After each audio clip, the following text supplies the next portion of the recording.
இப்படி என்ன சொல்றாங்கன்னா மாநகராட்சிக்காக உள்ள மக்களுக்காக தூய்மை பணியாளர் கேட்டு திறந்துருக்குதுன்னு சொல்றாங்க. ஆனா எங்களுக்கு கேட்டு வாசப்படி போறது கூட எங்களுக்கு அதிகாரம் கிடையாது. போறதுக்கு முன்னாடியே 1000 போலீஸ் 500 போலீஸ் போய் நின்னுட்டு நிக்குது. இப்ப நாங்க யாருக்கிட்ட பேசுறது, யாருக்கிட்ட மனு கொடுக்கறதுன்னு எங்களுக்கு தெரியல. ஏன் எங்களை பார்த்து பேச மாட்டாங்க? ஏன் எங்க நேரடியா எங்க கிட்ட வந்து உட்காந்து பேச மாட்டாங்க? 3 வேளை சாப்பாடு கொடுக்கறது பெரிய விஷயம் தான். நான் இல்லன்னு நான் சொல்ல கிடையாது. 15 வருஷமா அந்த சாப்பாடு இல்லாம தான் நாங்க வேலை செஞ்சோம். அப்பெல்லாம் இல்லாத இப்ப மட்டும் ஏன் 3 வேளை சாப்பாடு எங்களுக்கு? நீங்க எத்தனை வருஷமா வேலை செய்றீங்க? நாங்க 12 வருஷமா வேலை செய்யறோங்க. எங்க வீட்டுக்காரர் குடிகாரு, குடிச்சிட்டு தினமும் சண்டை போடுறவரு.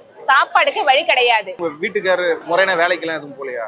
இல்ல போல. உங்க வருமானத்தை நம்பிதான் உங்க குடும்பம் வந்து? ஆமா, என்னோட வருமானம் நம்பிதான். ஃபர்ஸ்ட் வந்து பாத்தீங்கன்னா எங்களுக்கு 11,000 சில்லறை தான் எங்களுக்கு சம்பளம். அந்த 4 நாள் போராடி வாங்கின 23,000 ரூபாய் சம்பளம் ஒரு வருஷம் கூட நாங்க முழுசா வாங்க கிடையாது. 8ஆம் மாசம் 1ஆம் தேதிக்குள்ள எங்களுக்கு வேலை இல்லைன்னு சொல்லிட்டாங்க. 3 மாசமா எங்களுக்கு கையில காசு கிடையாது. நாங்க என்ன பண்றது? எங்க வாழ்வாதாரமே போயிடுச்சு. பசங்க இருக்காங்களா உங்களுக்கு? பசங்க எங்களுக்கு 2 பசங்க இருக்குது. இப்ப அவங்களுக்கு காலேஜ் ஃபீஸ் கூட கட்டுறதுக்கு எனக்கு காசு கிடையாது. என்ன பண்றதுன்னு எனக்கு தெரியல. என் பசங்களுக்கு காலேஜ் ஃபீஸ் இல்லாம நாங்க காலேஜுக்கே போல அப்படின்னு சொல்ற நிலைமையில இருக்குதுங்க. எங்களுக்கு இந்த வேலை இருந்தாதாங்க எங்களோட குடும்பமே ஓடும். காலேஜ் ஃபீஸும் சரி, ஸ்கூல் ஃபீஸும் சரி, வீட்டு வாடகை 3 மாசமா நாங்க கட்டல. வீட்டு வாடகை கட்டணும்னு சொல்லிட்டு சண்டைப்பட வீடு காலி பண்ண சொல்லிட்டாங்க. நாங்க என்ன பண்றதுன்னு எங்களுக்கு தெரியல.